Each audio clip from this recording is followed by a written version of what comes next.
What's up, everybody? Welcome to another episode of Super Gamer Boys. I am your host and captain and dad, Garrett Morlang. And here, in the virtual studio, is the king of video games and resident superstar, Adrian Holmes. How's it going, Adrian? Right. I'm here, and it is only you and I, because somebody ended up getting held up, licking that corporate boot. Jeez. I won't name any names. The thing is, he didn't even get held up. It was like 2 hours ago. He said he was off work already. But you know what? He's just a slacker, lazy bum. I don't know, whatever you want to call him. But that's just to us. If Mr. Bossman comes to call and, I'll be right there 7 a.m. bright and early. Yep. I don't. Meanwhile, if we, I don't even know. I thought sir, I knew. Can you, I thought I knew him. Can you meet us for 7:30 recording time? Oh, geez, guys. Yeah, I don't know. Too difficult. I can't. You know, it's we pretty friends. late. I thought we were friends, JJ. I thought I knew you. I thought, there was a connection there or something there. But no, he'd rather just be whatever, assistant manager of whatever place he got hired at. It doesn't matter. The zoo. Yeah, the zoo. Omaha Zoo. Well, I mean, if I worked at the zoo, I'd be like, okay, yeah, I'm all in at the zoo. That would be pretty sick, to be honest. But yeah, so it's just us two, just you and me. We'll make it happen. This is gonna be the best dang show you've ever seen. You know what? We don't need JJ. Screw JJ, because you know what? That's right. Christmas is less than a week away. Can you believe it? Oh, can you? I'm so excited. It? I'm so excited. We were looking at Christmas lights. I forget what day it was. We went for a walk. There was like a neighborhood around here where the whole neighborhood always does all the crazy lights and stuff. Mm-hmm. And threw the kids in the stroller and walked around a little bit. And one of the houses out front had like a big, like, so many days till Christmas. And I think it said, it must have been Sunday, because it said like 5 days till Christmas or whatever, 6 days. And I'm like, you kind of sit back and you're like, what? I turned to Trudy. I'm like, that's not right? Like, that's a mistake. She's like, no, it's like next Saturday. I'm like, there's no way it's next Saturday. What are you talking about? Oh, yeah, baby. It's like, this week. It's only like the first week of December, right? She's like, no, it's happening. I'm like, are you kidding me? What have I been doing? What is happening? And then you got New Year's next week. Craziness. Rolling up, man. I'm telling you. But yeah, I'm wearing my PlayStation ugly Christmas sweater. Check it out. I've had this for nice. It's been a while. I know I've seen those because Sony was selling those, right? I love it. Yeah. It was a Christmas gift. Like, I don't know. I think it was the first year I did Super Gamer Boy, so it would have been 2018. Okay, it's been a minute. I got it as a Christmas gift. Yeah, dude, this thing's so warm though. Like it's been cold here in El Cajon. Let's see, it's 54 outside right now, and when I was wearing like my one of my hoodies earlier, I think like my PlayStation hoodie, I was like, oh, it's a little chilly. Like, I don't know, it's just, I've worn it a lot, so it's getting thin already. And I was like, ooh, that breeze, a little chilly. And then I walked outside with this thing to come down to record the show. And I'm like, dude, this thing's toasty. Like, I love it. It's nice. Man, you guys are burning up over there. It's 45 out here in the Bay Area right now. Shiver City. Well, next week on the 28th, we're going to New York, visit some family, and I don't know what it's going to be. You might run into some snow. Whew, good luck. I will not be doing that. Yeah, we'll see what it's like when I get out there. I don't know. They keep saying like, oh yeah, we got a little dusting. It hasn't been too bad though. I'm like, yeah, okay, we'll see. Oh yeah, sure thing. It's nothing. It's been warm. They keep saying it. It's been a warm winter. I'm like, yeah, okay. Cool. Well, yeah. Screw you, JJ. That's what you guys usually do when I'm not here? Like hashtag Garrett sucks. Are we allowed to do hashtag JJ sucks? Okay. Yeah. Okay. Hashtag corporate slave. Corporate slave. Oh man. Well, today we're going to be talking about the Splinter Cell remake, Sony wanting to make up with indie developers, and Tencent getting their hands on the Back 4 Blood developers. But first, let's give a quick shout out to our Patreon producers, Toby Dalton I don't know why I said and there, because there's 3 of them here. Toby Dalton, Quote Joma, and Bleep Bloop. And also shout out to our Super Gamer sponsors, Julie Bates and Mama Mare. Thank you all so much for supporting us. Cheers. We appreciate it. We know you could be throwing that money elsewhere, and we just are so thankful that you are throwing it our way. And we hope we're making you happy, making you proud with the content we're putting out there. If you want to be awesome like those folks I mentioned, and those listed down in the show notes below, because at the $5 level, you still got your name on the episode. Every episode has names on there. You can see some of the people. Sorry, you $1 people, you don't get it. You just get the episodes early and ad-free. But we love you just the same. We love you just the same. You can support us over at patreon.com/supergamerboys. Support us over there, starting at just $1 a month, all the way up to $15 tier. You can get episodes early and ad-free, such as this show, after we finish recording or streaming here on Monday night. Pop that sucker out there for Patreon producers, or supporters, I should say. Also, Super Gamer Book Club, you can get those every month, early, 2 months early. So like this month's episode that just came out a couple weeks ago, Super Mario Odyssey with Pocket. It was a blast to record, so much fun. He's a genius, freaking whiz of Mario. He's literally like Dr. Mario. That's what I would call him. Right? A bomb of personality. Just a personality bomb just exploded in that podcast, man. Just fantastic. I loved it. So much fun. And also on the free feed. So if you're looking for a little taste of Super Gamer Book Club before you commit to supporting us, go just search on our YouTube channel or anywhere on any podcast service that's available. Super Gamer Book Club. Ray to Rat was on an episode with us and talked about Little Nightmares 1 and 2, and that's free for this month. So man, that was a fantastic episode too. It's all 4 of us. So it was like you, me, Ray, JJ, and we talked forever about Little Nightmares, and that was so much fun too. And you all know like JJ is a little obsessive about those games. He's a super fan. It gets a little crazy, but we got to figure out a way to get him like in touch with the team. Like if we were able to tell them that Little Nightmares was his gateway into indie games, I feel like they'd be very touched by that story. Man, yeah, imagine like they reach out like when Little Nightmares 3 comes out and they're like, "Here, JJ, have a code." Yeah, have an early copy. Oh man, he might faint. He'd probably pass out. He'd definitely pass out. Oh man, but we'll talk more about the Patreon later. I felt like there was something else I want to talk about here. Oh, because you mentioned it at the very end of the last episode. I'm like, oh, thanks for saying that, Adrian, because I forgot. This is the last episode before the holidays, guys. We mentioned it, I think, a couple weeks ago that it might be happening. Last week, we confirmed it. It was at the end when most people already turn off the podcast, though. So here we are at the beginning. This is the last one before the holidays. We're looking at probably like a 2 to 3 week break. What is it? Like we're thinking like 3 weeks, because we've been going hard, guys. We've been going hard like all year. And I know I'm ready for a break, and we're all ready for just a little bit of break. So I'm sorry if that upsets anyone, but you got a whole year's worth. You got a whole year's of stuff to go back to. Of content to catch up on. You got our big E3 blowout that we did that we almost killed ourselves doing. It's a whole lot of stuff to catch up on. Yeah. So we'll be taking a break the next 3 weeks.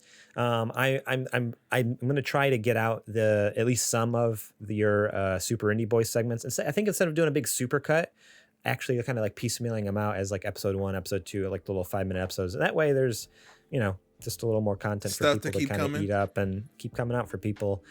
Keep you guys fed out there with our content. But again, thank you all so much for the support. Hope you all stay, just hang in there for the 3 weeks, and then we'll be back. And we're gonna be back because with our regular podcast episode, and we have some crazy book club stuff in store. I'm excited. I hope it comes together. Oh, okay. We'll tell them about it in time. Okay. In time. Okay. There you go. There's this little teaser. That's all you're gonna get. You're gonna be dying the next 3 weeks to find out. Dying. So come back. We'll be back. All right. It's time to check the mail. All right. I was trying to figure out a way to do the mailbag this week, and also give a good jab at old wage slave JJ. Wage slave. Oh my god. Look, what else do you want me to say? He threw us under the bus for his brand new job. He is like what, manager there though? Like it's kind of a big deal. Okay. Oh, so he is the man. Is that what you're telling me? Yeah, that's the thing. He's become the man. Well, maybe we should just say that the letters today are from his subordinates. They're etched on the back of the letters that we got today are like cries for help. That please, the new manager, please save us. He's working us to the bone. He's the worst boss ever. Oh my gosh. All right, here we go. Let's get into some questions. We got some good ones. I was really hoping JJ would be here this week, but you know what? JJ sucks. Hashtag JJ sucks. Screw JJ. We don't need him. He needs him. This first 2 questions comes from Penguin90 over on Discord. That's supergamerboys.com/Discord. You can join us over there. We talk about what we've been watching, what we've been playing. You can write in your questions for the show. You can talk about the episode, what you liked and didn't like about it. Or you can just, I don't know, make fun of me in the general chat. That's what usually ends up happening. What is your guys' favorite Christmas movie? Easy. Charlie Brown Christmas. Really? Out of all Christmas movies, that's your favorite. I'm not saying it's a bad one. That's actually a fantastic movie, but out of all of them, that's your favorite. It is because it's tradition. Okay. My family watches it at least once a year. What are you looking for? I'm just getting my movie. You keep talking. I'm listening. Oh, okay. No. We watch The Great Pumpkin. We watch Charlie Brown good. Thanksgiving, and we watch Charlie Brown Christmas on each holiday every year. It's family tradition, so that's my favorite one. So good. I love those. This is actually the first year I haven't watched any of the Charlie Brown ones. Yeah, that's usually our tradition too, but this year's been so, I don't know. Something about it was just like crazier, more hectic. Out of whack, something. It just slipped right by. But yeah, it's normally ours every year too. Like Halloween. Well, don't forget you were homeless for a while. Yeah, that's right. That's right. I didn't have a TV. That's a good excuse. Tricky. Yeah, it was tricky, and only so many people can gather around my phone. So right, and that was until the battery died. Then exactly, and then what? You had to wait until 6 a.m. or 7 a.m. when the community center opened back up, so you can go in and charge your phone. So. Oh, man. All right. My favorite Christmas movie is none other than, let me see, what year has this come out? I should know this by now. I've watched it a bajillion times. 1984 classic, Gremlins. That's right. I'll let you have it because you're doing that loophole where it's a movie that happens at Christmas time. Okay. All right. Sing there's lots of Christmas songs that are sung in this movie. I mean, there's both in the soundtrack and that's just like the people who say that by the Gremlins themselves. I'm pretty sure they sing a Christmas song. I don't remember. It's actually been a few years since I watched it. I really want to watch it with Trudy. I don't think she's ever seen it. Not once. And I keep telling her, I was like, this is my favorite Christmas movie of all time. And honestly, it's up there with like just movies in general because it's so cheesy and goofy, and I love it. Gremlins is a classic now. Come on now. It's so good. But she doesn't like anything even remotely scary or creepy, and so it's not. Like it's fun scary though. That's what I'm like. It's like it's a comedy horror, if you can even call it that. Like it's like funny, but like a little creepy and funny. But come on she's now. Like, I don't know. I haven't been able to get her to do it. How is she not gonna do that? But you guys do that haunted house tour thing every year. Haunted house thing? Yeah. They do haunted up house at is it Buena Park? Balboa, the haunted trails. Balboa, yeah. Oh no. She did it once when she was, or a couple times like when she was younger. She's not done it in a long time, and yeah, she probably will never do it again. She doesn't like scary stuff. She doesn't like horror. She doesn't like every time I try to watch like any type of horror thing, she's like, no, we're not. I'm not doing it. I'm like, okay, whatever. That's fine. All right, chicken. Fine. Let's go cry in my room. But yeah, fantastic movie. Go watch Gremlins and go watch Charlie Brown. Fantastic. All right, both next winners. question. Next question from Penguin90. She asked, if you guys lived in Legend of Zelda's Ocarina of Time, what would your guys' job be?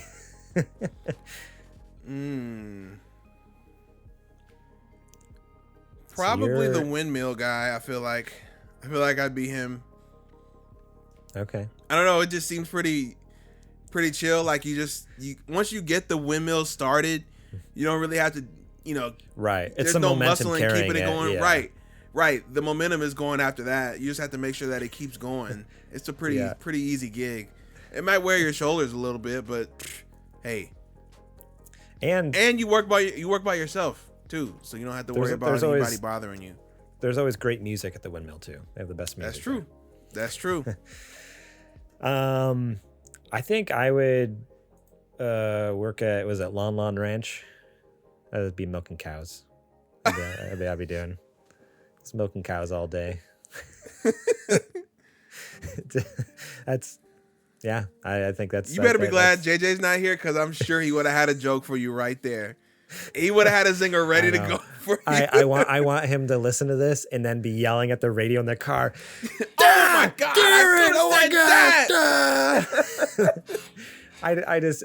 That was my little Christmas gift for JJ. My little Christmas gift for JJ, because I know he's gonna be in the car. He's gonna be like screaming the joke at his radio, and no one will ever hear it. So it's a gift for both of us, really, because I don't have to edit anything out, and he still gets the joke out, and he can just make fun of me for it in 3 weeks when we come back. So, yep. If he comes back, who knows? Maybe we'll fire him.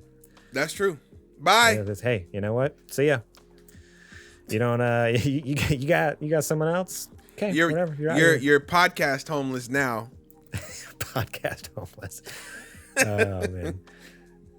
All right. This last question comes from Sir Prince a lot, and he asks, "Who wins in a no rules knockdown drag out death match? Bowser versus Dr. Robotnik." We touched on this a little bit before the show started, and I said, I don't think this is as clean cut as people think, because Bowser has the strength, the raw power, and the animal instinct, right? The killer instinct. Mm-hmm. But Robotnik also has the intellect, and he has the gadgets. But a lot of people are forgetting that, it does go tit for tat, right? Because there's different Robotnik machines that he has access to, but there's also different forms of Bowser. There's Giga Bowser. Excuse me. There's the new Rage Bowser form that came out. Right. So they have different matchups. Mm-hmm. Okay. Now I'm just looking at size-wise. I think Bowser's about 7. He's 10'2". Oh, 10'2". And Dr. Robotnik is 6'1". So 6'1"? He's only 6'1"? So I'm taller than Dr. Robotnik here. But weight-wise, also, Bowser, 1,600 pounds. I was going to say, he's at least half a ton. and Dr. Robotnik only 282. So, if it's just hand-to-hand combat, it's definitely Bowser, right? Oh, but, yeah. But right, if Dr. Robotnik starts pulling out his drones and his little robots and stuff, I mean, he's got to have the ones that come with the firepower, though. Like, they got to come with the... Yeah, because that's the thing. You piss Bowser off, and then, he's going to go full rage mode, and then he's 300 feet tall. Now you're dealing with now it's a Godzilla situation. Situation. And there's no Mario. There's no Cat Mario around. You're done. You're finished. If there's no Cat Mario, that's like the nuclear bomb. Right. The nuke versus Godzilla. That's like, it's a cat-shaped Super Saiyan nuke. I love that. It's so ridiculous. But it works somehow. I think Bowser wins. Yeah, I do. Dr. Robotnik would have to have like an enormous army. I think, to have enough power. And he'd have to strike power quickly. Fast. Because if Bowser gets a hold of him, it's over. Yeah. Oh, yeah. It's just like he just grabs him and just crunch in his hand or like chomp in his mouth. Like, that's it. Like, that's it. Done. That's done. And there's not very many soft spots on Bowser either. Like he has a shell. And so on the back and the front, he's hard. Like, think like a turtle. Only soft spot's his head and like his limbs. His limbs hanging out there. But even those are super like muscular and built. So It's got to be Bowser. Yeah, I think it's Bowser. It seems crazy to say that because I mean, Dr. Robotnik literally he has controlled literal robot titans before. Yeah, laser guns, but Bowser's just insane, especially if he goes full Fury Bowser. We'll put it as Robotnik is no slouch, but Bowser, I think, is coming out on top. Yeah, I think it definitely, like, Dr. Robotnik would put up a pretty good fight. Like, it really would be like a Godzilla situation where, like, you know, I feel like, you know, the U.S. military put a pretty good dent into Godzilla, but in the end, he's just they still got whooped. Just destroys half of 3 cities. So, yeah, that's probably that. Dang. Which, yeah, it's just so crazy to think about. I mean, the biggest, if it's just base Bowser versus base Robotnik, then if it's base Robotnik, no toys, no. I mean like with toys, I guess, because generally he has toys. Like, how often is he not with his toys? So if it was like base Bowser with Dr. Robotnik doing his normal thing, which is with like maybe one laser gun or whatever, like one spaceship drone thing, I think he would win. But yeah, as soon as you bring in Fury modes, it's all done. Giga Bowser. I just did a quick Google. There's literally one called Molten Bowser. What the heck? He literally just turns into like molten lava. Like, imagine that. You know what else too? If they fight to the death, Bowser still wins because remember, there's Dry Bowser. Oh, yeah. So he can literally just come back from the dead. Yeah, he doesn't die. Bowser. So there you go. There Bowser you go. Wins every time. That's it. Okay, there you have it. That's the answer. That's the definitive answer on who would win in that fight. Definitely just Bowser. That's it. Yep. Game over. Oh man, cool. Thank you guys so much for writing in. Remember, if you want to write in, you can send it to us anywhere on any social media. DM us if you want. Send us an email through our website. We have a contact us form, or like I said before, supergamerboys.com/discord. And not only can you send in questions, but have fun chats with us over there. And yeah, we would very much enjoy having you over there. It's a fun time we have. All right. It is now time for the nerdy nudes. I'll step in for the lad. It's now time for the nerdy nudes. Perfect. Love it. Thank you. All right, this first news story comes from Matt Purslow over at IGN, and they write, Ubisoft announces... You all ready for this? I already said at the top of the show, but are you ready for this? Ubisoft announces Splinter Cell Remake. That's right, the thing I've been asking for all year long. Finally happening. I feel like I've talked about it more this year than any other year. Like, I've always wanted it to be a thing, but I usually just don't talk about it. Like, it's just like, oh, whatever, like it'll never happen. But you know what? I feel like I kind of willed it into existence. I've talked about it enough times on our podcast. But here it is. It's happening. And you're not nervous at all. I had no idea this was happening. Nobody was talking about it on my social media feed, nothing. Oh, what was funny is I had like a bunch of people DM me because I talk about it on the show so much. Like, I had like listeners DMing me, and someone I think, and another buddy like sent it to me. It was so funny. Like, I was like, I know, I saw it. I'm so excited. Ubisoft has announced that it has greenlit the development of a remake of its stealth classic Tom Clancy's Splinter Cell. Announced on Ubisoft's website, the remake will be developed by lead studio Ubisoft Toronto, the developers of Splinter Cell Blacklist. It will be built from the ground up using the Snowdrop engine, which is the tech being used for the Division games, the upcoming Avatar Frontiers of Pandora game, and Ubisoft's as yet untitled Star Wars game. In an interview posted on the Ubisoft website, producer Matt West said, I think it kind of has to be a remake as opposed to a remaster. Although we're still in the very earliest stages of development, what we're trying to do is make sure the spirit of the early game remains intact, in all of the ways that gave early Splinter Cell its identity. Part of keeping that remake true to the series' identity is that it will be a linear game and not open world akin to many other Ubisoft games. As for the gameplay that happens within those linear levels, the emphasis is once again on stealth, not action. safe to say that a lot of us on the team are stealth purists, and we're behind that level of seriousness when it comes to those kinds of mechanics and those sorts of things that we want to see in this game. Chris Audi, Splinter Cell's new creative director, said, and we're very, very aware of what makes classic Splinter Cell what it is. It's important for us to yeah, we'll see. I guess only time will tell. But they go on to say it's important for us to preserve the sense of mastery by supporting players who observe the situations, make their plan, use their gadgets, and outsmart the enemy creatively to deal with the challenges they are presented with, he explained. Ideally, they end up coming out on the other side with no one having realized you were even there. That's the essence of Splinter Cell, which is 100% true. Like, you play those, like, Splinter Cell 1 and 2, it was about, like, you usually started a mission with, like, maybe 10 bullets if you were lucky. And, like, that was it. Like, you did not want to be seen. And that was more than enough. Oh, well, if you were good enough, you didn't need them. Oh, yeah, yeah. And that's what I'm getting at. Like, the point of the game was, like, do not be seen.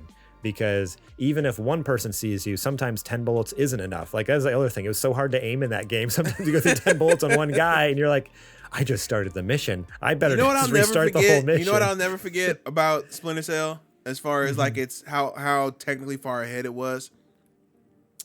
I'll never forget I played it on Xbox, which was, like, the most flashy version because it had all the effects and stuff turned on. And I remember shooting a fish tank, and the bullet hole just had, like, a tiny stream coming out of it instead of it just, like, the glass shattering. I was like, whoa, no way, dude. And then when the water comes down and it comes under the hole, it stops pouring out. Like, oh my God. That was the craziest thing about it. That was the craziest thing. Yeah, not only did it not completely shatter the glass, it just made a little hole. But then, yeah, it would, like, the tank would empty. But it's not like, it wasn't like an auto thing where it's just like, okay, empty the entire tank, even though you shot it at the top. No, it would just empty down to the hole and then stop. It's at the rate that water would come. Oh, my God. It's such a dumb thing because it has nothing to do with the game. But someone spent so much time making that just so, like, someone would, like, I'm gonna shoot the fish tank. And then, like, it's something that you're like, the back of your mind would register. But some dude, like, was like, man, when the right people see this, they're gonna freak out. Yeah, it's so crazy. So shout out to whatever team worked on that. You guys did a phenomenal job. That was their only job. They worked on that for like a year. Just this one team. There's like 10 guys. They're like, okay, we're locking coming out too fast. You gotta slow it up. The stream doesn't look believable. Researching that, like going out, like buying fish tank after fish tank and actually shooting. I'm like, you have to. You gotta get it just right. Yep. Oh man, but yeah, I love those games because it really was like, do not be seen. Do everything you can to not be seen. Because if you're seen, like, it's might as well just restart the level. And I love that. Like, I mean, that's the same reason I love the Metal Gear games. That's right up there too. Like, you don't want to be seen in Metal Gear. Obviously, Metal Gear is a little more forgiving in a lot of ways. Like, if you do get seen, you can run away. Like, you can move quick so you can hide, or generally, depending on where you're at in the game, like, you have weaponry enough to, like, fight back. But in Splinter Cell, not only did you have a single silenced pistol with 10 bullets, but you didn't move fast. Sam Fisher was extremely slow, so you're not running away. Like, you're fighting it out or dying. You better get it right the first time. Yeah. So you're really you're not nervous? I mean, this is none of the original talent that worked on the first game. Yeah. It's being made in Snowdrop, which we know is like, okay, engine. I don't know. No, have they brought anybody from that team back to consult, like how they did for Halo Infinite? They didn't. So it says here in an article, it's unclear if anyone from the original Splinter Cell team is working on the remake, but technical producer Peter Hendrino says that the series veterans are part of the new. Said that series veterans are part of the new team. There are a lot of vets here, so we're going to have a really good mix of people who have worked on previous Splinter Cell games and new team members who are joining and bringing fresh energy and fresh ideas. Okay, so that's the most important thing is people who be like, actually, no, this sucks this way. We did it this way. It rules this way. You do it that way. Yeah, like when they start going on a path and like one of the people who've worked on it before can be like, no, we've tried this before. It didn't work. Trust me. It never saw the light of day, but we spent months, and let's skip this one. But I'm not. I mean, I don't know. I'm worried a little bit just because it's Ubisoft. Ubisoft has not been hitting for me for a while. I used to love Ubisoft stuff, and it's been a long time since I've been. The grabbed last by things Ubisoft. that they've done for me that hit is Mario Rabbids and Assassin's Creed Odyssey. Other than that, I haven't really played. I mean, you can technically say Scott Pilgrim, but all they did was publish it. It was already a fantastic game before they got their hands on it. So, yeah. But Ubisoft made games. It was those two. Yeah. For me, it's probably Mario Rabbids, and then even Assassin's Creed. For me, I enjoyed Origins a little bit. I never got to play Odyssey though. I never picked that one up. So yeah, I'm a little worried because of that. But I mean, everything that they're saying is right. I love that. I mean, I would have been happy with a remaster, but the fact that it's kind of like a remake, and I was reading another, I was reading not Dead Cells, Dead Space. Sorry. Right. Yeah. I was reading another article where it's almost going to be more like a reimagining kind of thing. Like it's a similar story, but it's like a little update. So it reminded me like a Modern Warfare or Final Fantasy VII Remake, where it's like it's keeping the base kind of. There will be some roots there that I think are similar, but with just like they're going to update the look of the character and like kind of add some story elements to kind of, modernize it, I'm sure, a little bit and stuff like that. So if that's the case, like if they can really nail the gameplay like they're saying they're going to be able to, and also kind of like update the story a little bit, I'm like, yeah, that sounds amazing. And to see Splinter Cell and again, like not just do a remaster. I don't want an HD skin. Give me a whole same types of levels from the ground up. Like do what Rockstar should have did. This has so much potential. Like I'm stoked about this. Like again, my only worry is that it's Ubisoft. But other than that, everything that this Matt West is saying, the producer, it sounds spot on. And yeah, you can tell. There's a full-on interview on their website. Like there's more questions. They talk about more stuff. But it seems like everyone on the team is like they're hardcore into stealth games. Like it's not just like, oh yeah, we just make games and we like video games and we're making a stealth game. It's like, no, like they love the original Splinter Cells for what they were, and they love like those hardcore stealth games where it's like exactly what I was saying before. You don't want to be seen. Like pretend like you never were even there. So my biggest reassurance is that there's veterans there. So now that you said that, it's like, okay, maybe we're on to something. Maybe we can expect something pretty special here. So yeah, that'll make a huge difference, I think. Yeah, having some people there who know what they're doing, they've done it before. They know the series, they know the character, how this is supposed to work. Yeah, I'm in. Yeah. So I'm excited. I'm stoked. I of all things I willed into existence, it's funny it's this. like as much as I'm always talking about like Hideo Kojima, something or other, Metal Gear, whatever, and then it's just like Splinter Cell. I mean, I've been talking about this a lot this year, and then it's like, oh well, here it is. Okay, it worked. Oh man, I just gotta. Now you gotta buy it. Now I gotta buy it. Definitely gonna buy it. Definitely. Oh man, it's gonna look so good. That's all I can think of is like, it's just gonna look so gorgeous on PS5 and Series X. Wait, did they? Oh, you said it was Snowdrop, huh? I was gonna say, is Snowdrop? Yeah. Is it competing with Unreal 5?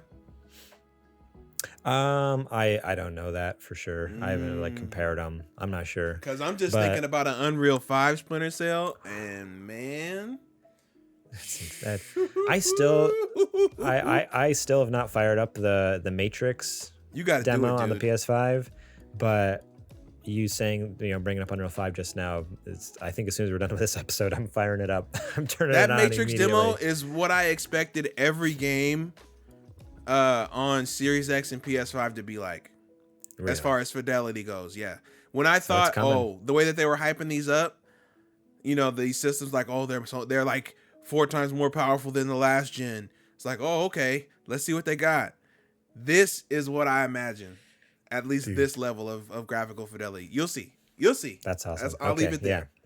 As soon as we're done with this episode, I'm wild, man. I'm doing it.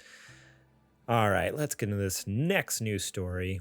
This one's kind of interesting. So this is kind of a piggyback off of some news that happened over the summer. I don't remember if we covered it on because it might have been during the time where we were on hiatus a little bit, right before you came on. And after Zetch left us, rest in peace, Zetch. Passed, sadly. But there was it's kind of a big boom this summer where indie developers kind of came out and were like, hey, it sucks to work with PlayStation. Like a bunch of developers came out publicly on Twitter and were just like, hey, coming together and yeah, oh, you had a crap? Yeah, I did too. Oh man, yeah, it sucks. This is really hard. Like, why is it so tricky? Like, why don't they make it easier for indie developers? Back in July, a number of indie publishers publicly called out Sony for its apparent ongoing dismissal of the immense challenges facing small developers trying to publish games on PlayStation. This was written by Rebecca Valentine over on IGN.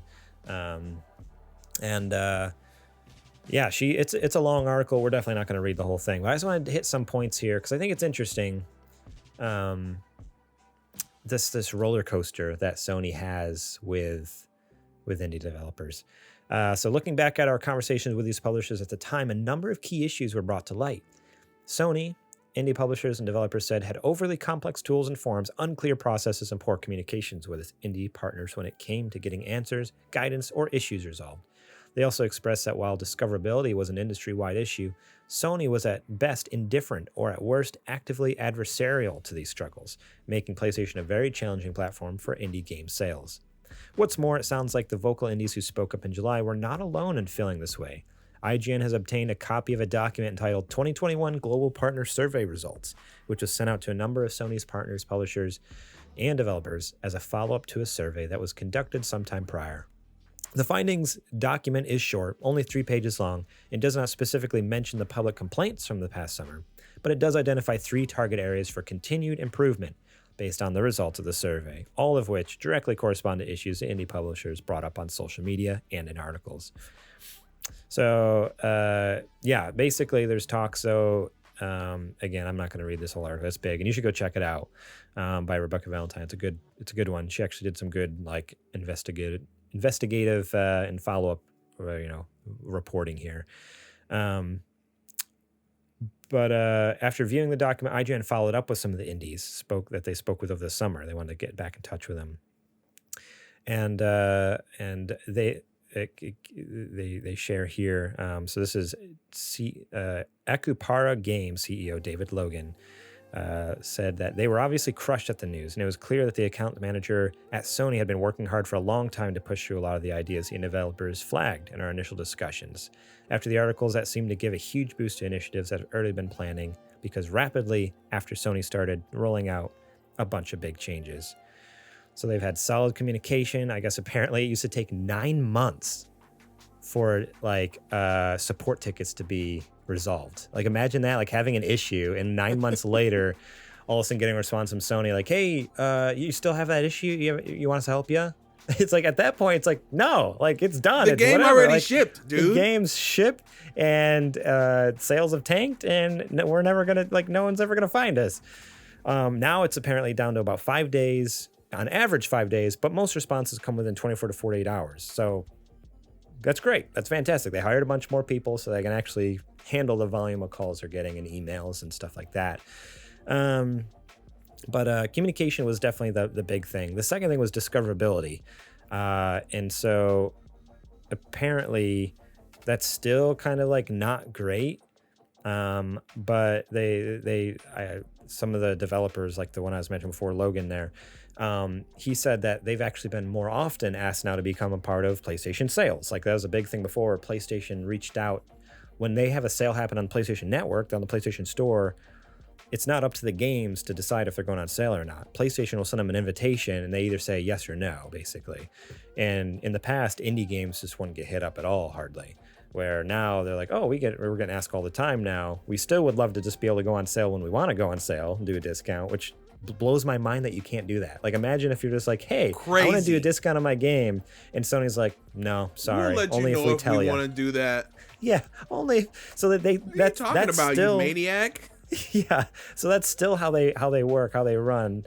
Like it even says Logan mentioned that Akupara recently held a 5th anniversary sale across several platforms, and while they would have loved to also discount their game on PlayStation, they were unable to do so. So like on Switch and Xbox and Steam, everything was on sale, but PlayStation's like, sorry, not this time. It's like, what the heck? But I mean, they are getting more opportunities to offer those discounts, which is like, okay, that's something. It's in the right direction. And then the other thing is, like I said, discoverability. There is a new tab on the PlayStation Store. I know you haven't seen it, Adrian, because you have a PlayStation, but it just says new releases. And whether it's a big game or some little game you've never heard of, it's in the list and it'll show up there. And honestly, it's fantastic. It's kind of like how Game Pass, at least on PC, I don't know how Game Pass looks on an Xbox, but Game Pass on PC has recently added. And whether it's a big name like Halo or right next to it, some random indie game you've never heard of before, that's what PlayStation is doing now. So you can actually bring up that list and see, okay, Far Cry 6 came out, and on the same day, this other indie game was showing up side by side. So that's like some big features that PlayStation is adding and trying to help this thing. But all that to say, again, I already said a lot, and there's a lot more to this article, but I wanted to kind of share a couple things and get some of your thoughts on it, Adrian, because you're not only the big indie guy, but you have history with PlayStation, and you kind of know, and you know their history with indies also. Like, you know, they had big indie, had a really high point with indie developers back on the PS3 era, because when they were kind of like having a hard time during, you know, losing the 360, that's where I was going to go with it. I know that you said that some of the developers were pretty skeptical about this whole new, like, them turning over a whole new leaf, and they have every right to be. Because Sony at this point has a track record of, like, when they're not doing well, they'll reach out to whoever they can reach out to and say, hey, you guys want to work with us with a PlayStation? We'll do whatever you want to do, or we'll help you out. And then when the console or whatever they're working on starts to gain steam and starts to get units going, then that suddenly falls onto the back burner. And all these people who have basically bet the farm on this relationship with Sony get left out in the cold because, PS4 is taking off now. We're selling units. We don't need the small titles anymore. We got to focus on God of War and Horizon and stuff like that. So, which is exactly what happened, right? Yeah, remember when PS4 first came out and it was untested? Yeah. They even had that whole segment where it was like PlayStation loves indies or something like that. And then they did that for a hot minute, and then PS4 started taking off, and then you never heard anything about it again. Never. Yeah, no. Radio silent for most of the generation. So I can understand. Sorry. Yeah. Oh, sorry. I was just going to say, it does actually even say here, there's another quote I want to read. Similarly, there's an anonymous indie developer that they spoke with over the summer, they got back in touch with, and they feel the changes are good moves in the short term, but also points out Sony's history of supporting indie developers when it doesn't have a huge slate of first-party titles on a new console, and then abandoning them once its first-party potential is realized. And like Garner's, he sees the problem as much bigger than Sony. So exactly like what you're saying, the indie developers are seeing it and they're feeling the same way. Like, you only want us because you don't have anything. Once you have something, so like in another 2 years, when like all these crazy, first party games are coming out, you're gonna get swept under the rug again. And I know everybody's gonna be like, here we go again, kick Sony when they're down. But if you look on the other side of the street, even when Microsoft had Gears of War coming out, they had Forza coming out, they had all these different kind of exclusives coming out. They've never not had. Since Xbox One came out, they've never not had ID at Xbox. That's been a thing for years now. And it's always been updated with new independent either looks at upcoming games or games that Xbox have funded for independent developers. So you can do it. That's the thing. It's just Sony doesn't want to do it for some reason, because they'd rather focus all their efforts on their first party stuff, which I think is dumb, because you already know that stuff is going to sell, but why not bring as many people as you can to your platform so you can say, look, we support creativity of all sizes. Yeah. You know? Like PlayStation can having smaller games on your platform does not diminish the value of it. It can only add to it. And I don't know why they don't want to do that. In finance, you know, it's a big thing to have a well-rounded portfolio. Like, well, why not bring that same concept over the game? Have a well-rounded portfolio of like from big to mid to small titles. What are you going to do when Horizon and God of War and Gran Turismo come out? Right? They're supposed to be coming out within the next year. Yeah. This console generation has at least got to last for 3 more years after next year. What are you doing in those 3 years? I hope it's more than 3 years. I hope it's more than that. Well, I mean, on average, they're about 5 years, right? We just got a super long one with PS4 and Xbox One. But I'm just saying, your big tentpoles are coming out in the next year. What do you have that you're going to be able to support this console in the next 3-4 years of its life?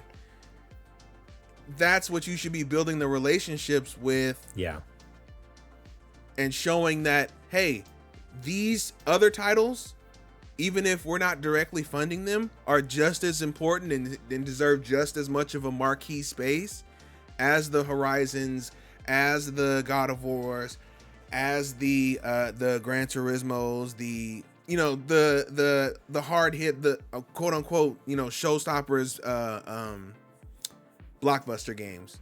Right. Yeah. No, 100%. There's it doesn't make sense why they wouldn't just, they want that, well-rounded kind of healthy looking slate of games at all times. Like why? Because what happens is when they're on this roller coaster with indie developers at the peaks, all of a sudden they're looking super healthy because either they just have a lot of indie games or they have a lot of indie games and some first party titles. And again, it's looking real healthy, looking real good. But then at the lows, there's no first party titles and they've hurt the indie developers so bad they're all gun shy. They're like, and they don't have any indie games either. So it's like Sony's going for really high highs and really low lows. It's like, why not just keep the indie like relationships good all the time, and then in those lows are not quite as low because you have some killer indie games to to show off. But I don't know, it's like they start trying to pivot after it's already like that dip's already started. It's like you gotta anticipate this, guys. Like you just gotta keep it up. It doesn't work like that. Doesn't work like that. So I don't know. Eventually, people are gonna get sick of it. Like quite a few times, like there's a couple times in the article, people pointed out just like all the console storefronts are kind of a pain. Like PlayStation's the worst. They're like Xbox and Switch isn't really much better. Like they do a lot of things. They do a lot of things good. They do, but not ideal. But everyone talks about but Steam's the best. Like as an indie developer, like you'd be stupid not to go on Steam because basically Steam has an algorithm where it's like, oh, if your game starts picking up, like you're plastered all over their homepage. And within Steam you can build communities around your game. Like there's a community tab where people can follow it and chat before the game even comes out. You can build a huge community of watching you develop the game and stuff, do pre-release like beta releases and stuff like that. So it was interesting to read that and for a couple of the people to be like, honestly, they all have something to learn from Steam. Like Xbox and Nintendo and PlayStation started adding some of those Steam features and how like on the back end, like how it shows off stuff and even on the front end. Oh man, like it would just open up so much for indie developers. But yeah, I don't know. We'll see. It's cool that these changes are happening. Here's to hoping that it actually happens. They actually start implementing some of this stuff, and we can start seeing some of that fruit. Who knows? And maybe this will be a more permanent change. I doubt it, but I hope. I got my eye on them. I got my eye on them because they've sung this song and done this dance before. So yeah. Alrighty, let's get into this last news story. This isn't nothing too crazy, but I thought it was just kind of interesting. Back 4 Blood dev is bought by Chinese tech giant Tencent. Turtle Rock, the developer behind Back 4 Blood, says, and Tencent say acquisition won't affect Back 4 Blood at all. Because that game is kind of like it's not a live service game, but like there's, it will be. Give it time. It will be. Yeah, it will be. It's like that's kind of the direction they're heading with it. But yeah, Chinese tech giant Tencent, which already owns League of Legends developer Riot Games, Supercell, Funcom, and has stakes in Epic Games, Activision Blizzard, and Ubisoft, is buying Turtle Rock Studios, the developer of Back 4 Blood and Evolve. Tencent and Turtle Rock announced the acquisition Friday, saying that the video game developer will become part of Tencent while retaining its independent operations, and its existing team will continue to run all studio operations, led by co-founders Phil Robb and Chris Ashton.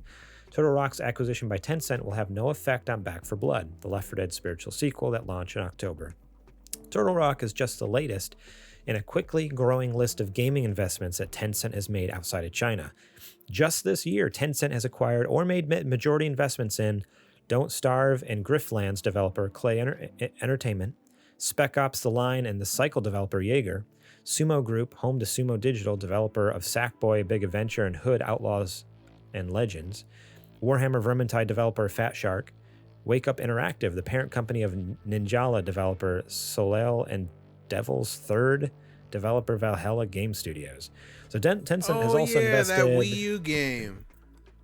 The Wii U, really? Devil's Third. Yeah, I forgot about that.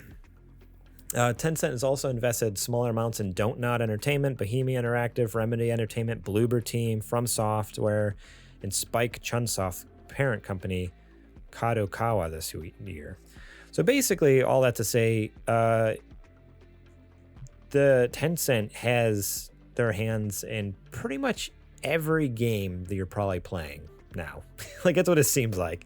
I brought up their Wikipedia, and yeah, they got their hands in everything. Ubisoft, Paradox Interactive, Remedy, Fat Shark, Miniclip, Voodoo, Platonic, Discord, even Roblox, Platinum Games. They've sucked up everything in the vortex. It's crazy. Like, how I don't know. I know, and I know a lot of those companies, like, they're still giving them full autonomy. Like, that's what Turtle Rock is saying. Like, hey, like, we're still free to do whatever we want. Like, we can make the games we want. Like, they're just giving us money. But how long before Tencent owns everything and they do start stepping in? Like, I don't know. That's my biggest worry. Yeah, I don't think they'll start stepping in until things start going off track. Yeah, because Tencent strikes me more as just they're investing, and as long as you're returning on that investment, they have no reason to worry about what you're doing. Yeah, my worry is, like, yeah, just being like this.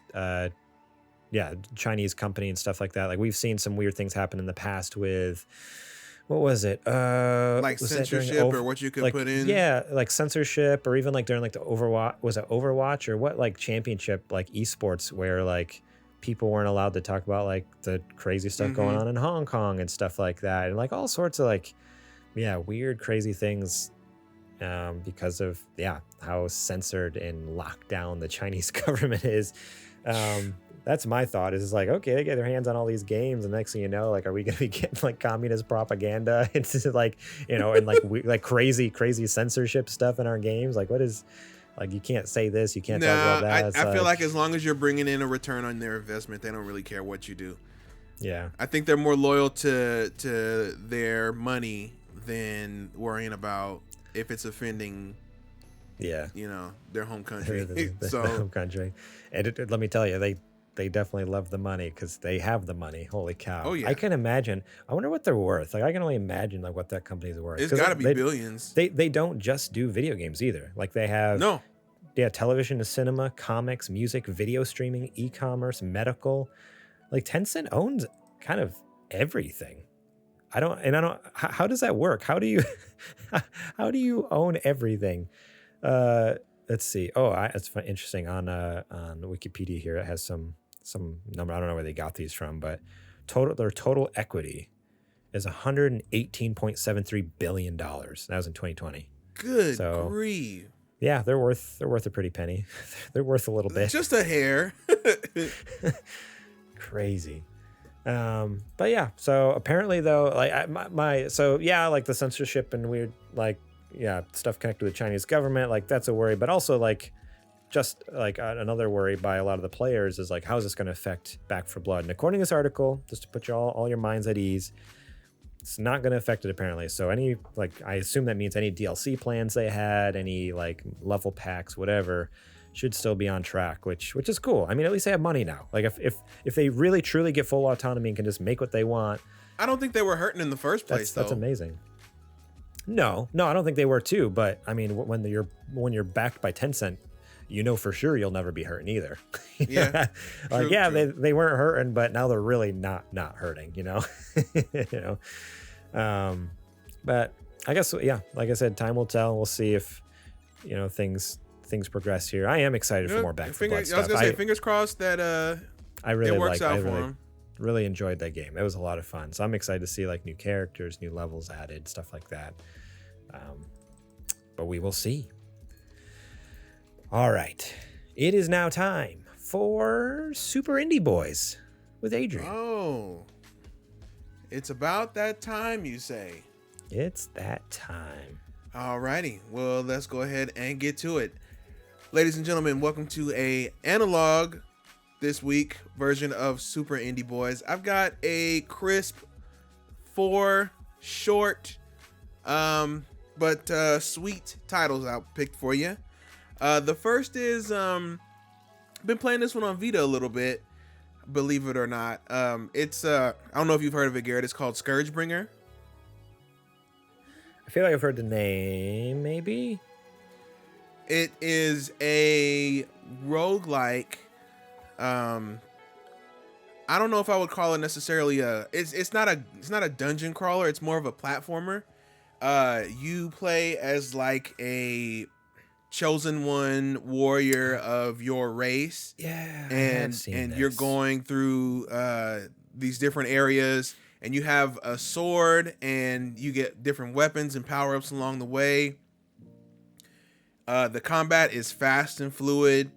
It's gorgeous. It's pixel art. I think it looks so good on the OLED Vita screen.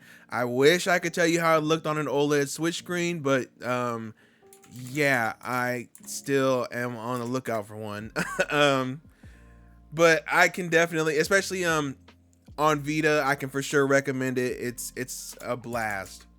Let's see. Next up, where did I put my list? Oh, there we go. Garden Story is adorable, and I love it so much, dude. It's so good. So you are basically like in a kingdom of fruits and vegetables and plants and whatnot, and you play as a grape whose name is Conquered. Look, I'm laughing already. That is amazing. And so there's this mysterious force that is showing up called the Rot, and you, as the hero, traverse through the how should I say, not world, I guess town kind of world. It's called the Grove, and it's basically, it's an RPG. So you're talking to different people, you're doing quests for folks. You're basically getting everybody rallying together so that we can all fight this thing that is threatening all of our homeland, regardless of the differences that we have, because we're different types of fruits or animals and stuff like that. Trust me on this one, it's a great game, and it's definitely worth the pick up. I've seen trailers for the tons of times. Every time I see them, like, I gotta play that game. I gotta try it. I want to play it. So it good, looks dude. so good. And then sticking on my fruits and vegetables theme, this is another one that's really good. It's called Turnip Boy Commits Tax Evasion. Yes, that's the actual title. That's the actual I swear. No way. It's so good, dude. So you play as a turnip, and you have to solve puzzles that allow you to get money. And here, I'll read you the synopsis, right? Okay, check it out. After failing to pay taxes and getting evicted from your home, you must go on an epic quest to pay back your massive debt. What? So you use garden tools to solve different puzzles. You meet different. This is not connected with Garden Story. I don't know why it's not, but it isn't. But yeah, it's awesome. It's a great puzzle game. It's a funny premise. It's got a lot of jokes. Great, really good humor. That's awesome. Definitely a solid pickup. It's on Nintendo and then Switch. My last one, I'm pretty sure you have heard about, because I know that we watched a couple of events where it was Turnip Boy is on sale on Nintendo Switch for $8.99 right now. It is, and Scourgebringer is on sale right now too. Ooh-wee. And then the last one is Overboard. I think you've heard of that one, where you play as it's a visual novel. Let me see. Where it's like a murder mystery on board of a ship. I don't know if I've played that one. I've heard of this one. So really, this one is a visual novel murder mystery, right? But here's the hook. You play as the person who did it, and you have to figure out a way to fool everybody and get away with it. What? That sounds amazing. Right? It's so good. It's always the other way around. Like, you're always trying to figure it out. You have to find who did it. But no, you're the person who did it. You did it. And you have to convince everybody else that you did not do it and get away. And the dialogue stuff changes. The situations change with whatever answers that you give. It's never the same playthrough, depending on what you say. It's so good, dude. That's awesome. It's so good. That's really cool. Yes. That's awesome. All of these games are, again, less than $20 or $20 or less, and they're all definitely worth your time. And I'll call it right there. Dude. So something for you to play. I want to hear about somebody playing some of these over our break when we come back, and I want to hear what you guys thought. Yeah, Sir Prince a lot. Yeah. I love it when what game should I play? Kojima did the same thing. Sir Prince a lot. They're all like, "What game should I play? I just got a Nintendo Switch. What game should I get?" Switch. What game? What? It's like, have you never listened to our show? Not once. I think I'm getting closer to 20 episodes, right? Than 10 at this point. I'm almost there. Yeah, you've done a lot of episodes of Super Indie Boys, and for them to be like, I've done a lot of video ones. I've done a lot of analog ones, so you can catch me mid-show live recording.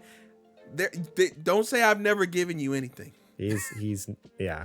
No, it just comes down to laziness. They don't want to go back and find it in the episode, which that's why I'm wanting to start re-releasing. I'm like, you know what? Let's cut it out, re-release it, put it on YouTube, and then I'll just have a little playlist you can watch through. But still, come on, it doesn't take that long to find it. I can't wait for you to finish that playlist so that when people ask that question, we can just drop the link. Just drop a link. Go buy all of these games. Do it. All right. Thank you so much, Adrian. I am actually really excited about some of those. And hey, I got 3 weeks to play some of these now, so I'm stoked. Do it. All right, let's get into the ad.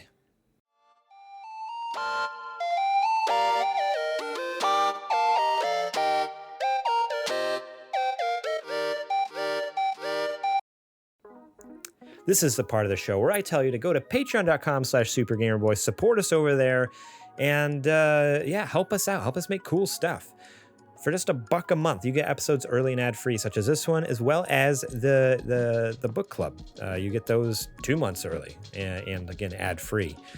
So go support us over there. $1 a month, you can get those. We have the $5 tier, you get show notes. $10 tier, you get shoutouts on the show. $15 tier, you can be our Patreon producer and be our boss. Right now, we got 3 bosses. We got Toby, we got Quote Joma, we got Bleep Bloop. Let me tell you, they're pretty easy bosses to work under. They haven't made us work too hard. Kojoma, he was a little ornery at the beginning, but then as soon as we started doing what he asked, we haven't really heard from him since. No complaints. No complaints, at least that I know of. But yeah, go support us over there. We highly appreciate that. Thankful for all that help this time of year, especially. It was fun to, know like, okay, if there's any games you guys need or want, or equipment you guys need or want, I sent out some Christmas gifts to you guys. So I hope you enjoyed that little that Kingdom Hearts. Have you looked through that Kingdom Hearts book at all? Yeah, I actually referenced it on another podcast that I was a guest on. Nice. So it worked out perfectly. Awesome.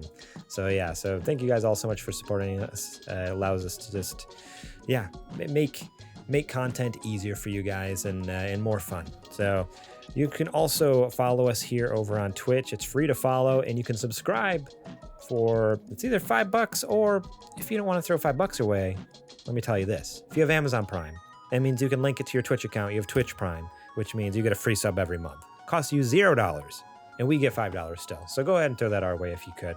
We'd very much appreciate it. You might as well give it to us, because all Jeff Bezos is doing is using it to go to the moon. Exactly, yeah. For Who what? wants to go to the moon?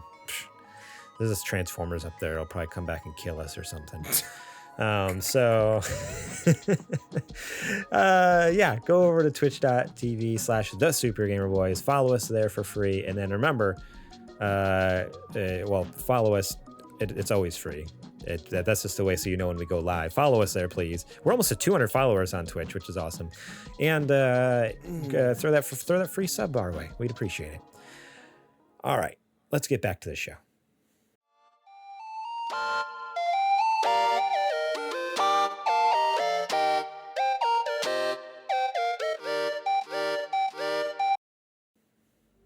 All right, Adrian, it's now time for us to talk about what you've been playing. So I'm going to be very upfront.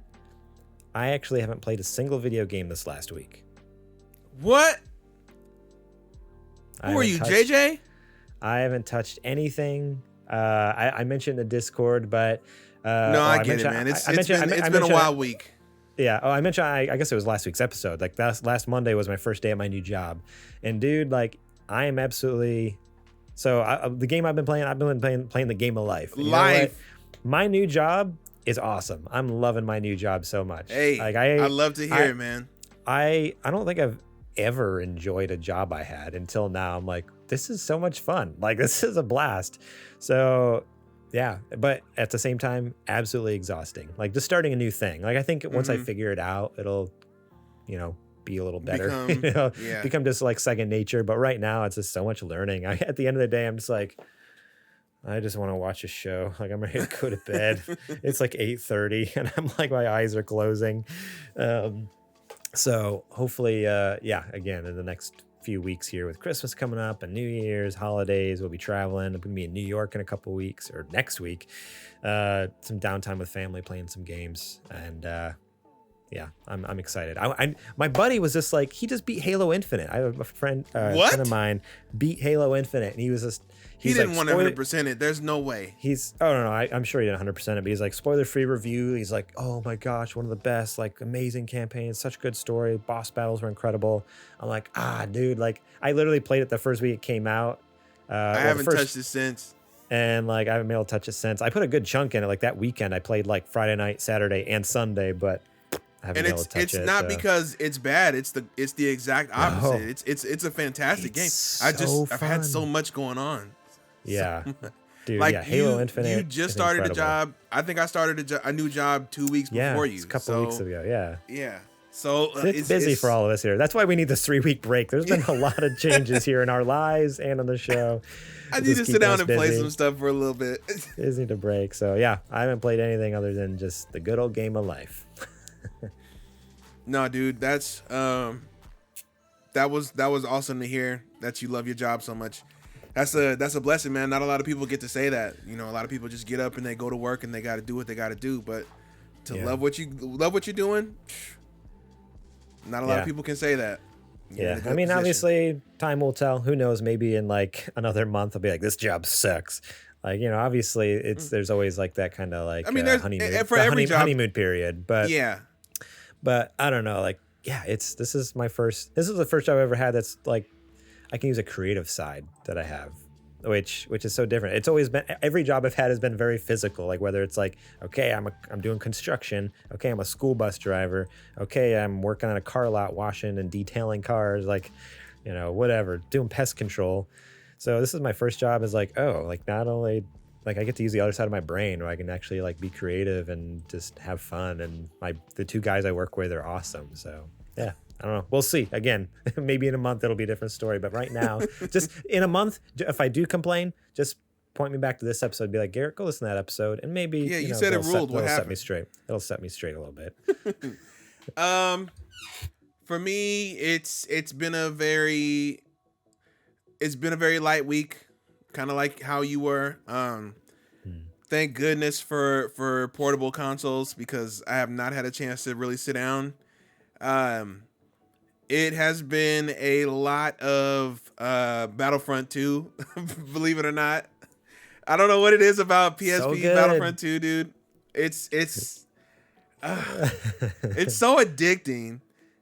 And you know what it is too? I think it's the challenge of the PSP didn't have that second stick, so you really have to get used to your movement with those buttons and being able to switch your loadouts on the fly. About that. Yeah, that was so hard with one stick. But it's so rewarding, dude. It really is. I was playing that, and then what else did I play? Because I got some new cases, so I was able to bring more than 4 games with me at a time now. I love PSP. It's so how good. How much are they on eBay? I need to get one. They're actually not that expensive. Okay, we'll see. Maybe. Look, if you got to get if you get a 2000 model, you can hook it up to the TV. And then if I ever come back down, which I think we're supposed to do next year for TwitchCon, but who knows? We'll see how things go.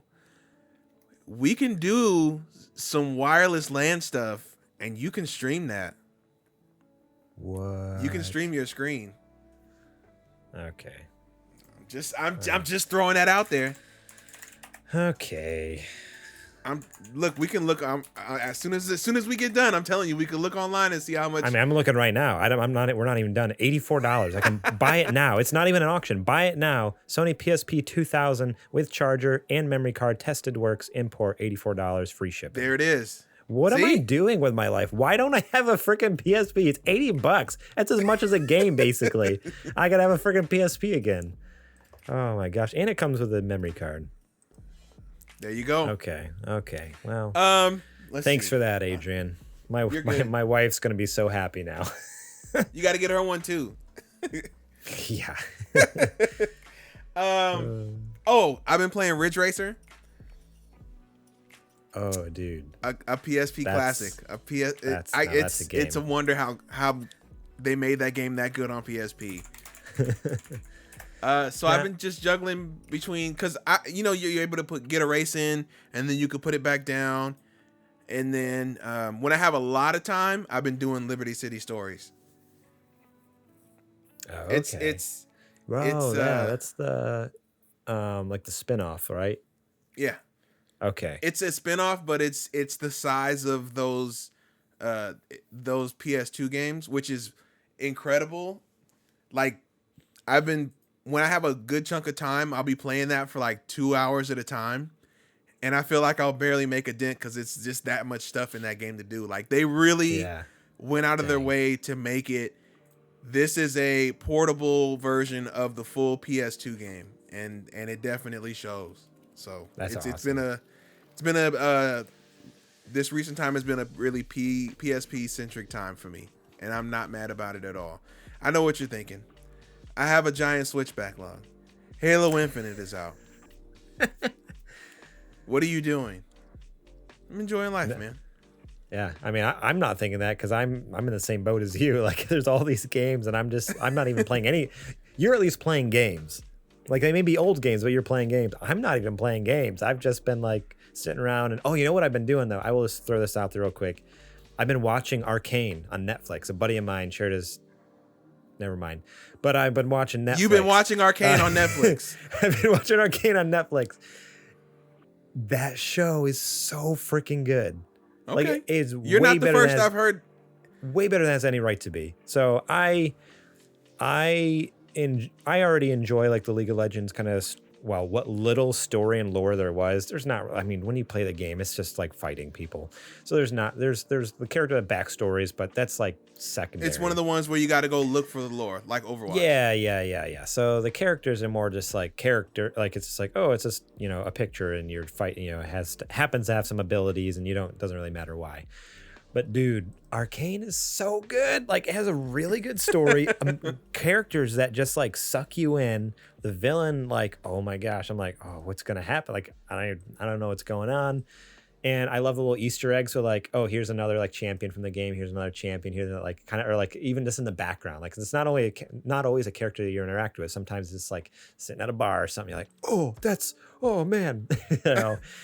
If you haven't seen Arcane, go watch Arcane. It's really good. No, I've heard nothing but good things about it. So I'm gonna have to find the time to sit down and give it a shot. I've been watching it with Toby, and he's never even played League of Legends. And he's like, I don't have to know the game. I'm like, I don't. As far as I know, no. And yeah, watching it, he's been loving it too. And as far as I know, okay. Like, yeah, I don't think it's hindered. I mean, the only benefit to like playing the game and knowing the champions is just like the little like random like Easter eggs and stuff like that, or even like when they introduce a character, phrases they say or that they say in the game or something. Not even that. No, like it's straight up just like, I mean, it's just seeing a character in the background. Or there are a couple characters where they introduce them, and it's like, wait, that name is a champion. Like the name they said, I know that name, but that doesn't look like him at all. And so if you didn't know the character, you just be like, oh, that's so-and-so, and you just watch the show and move on. But me knowing like, wait a second, I know what he looks like as a champion. He doesn't look like a champion in the show. What's going to happen to him to turn into? It's like an origin story for some of these champions too, and you get to see it, and it's like, no way. So I don't know. So there is that benefit to like knowing some of the champions, but either way, the story is incredible. So go watch the show. Like it's honestly might be the best piece of video gaming. Like as far as like movies and TV shows, it might be one of the best out there. Like I can't think of any other one that's up there like that. Okay. A ringing endorsement. So yeah, I'll take go watch Arcane. Alrighty. Well, you got anything else for us tonight, Adrian? I was trying to noodle on a name for Kojima because it's been a while, and I don't want him to go out of 2021 with the same name. Okay.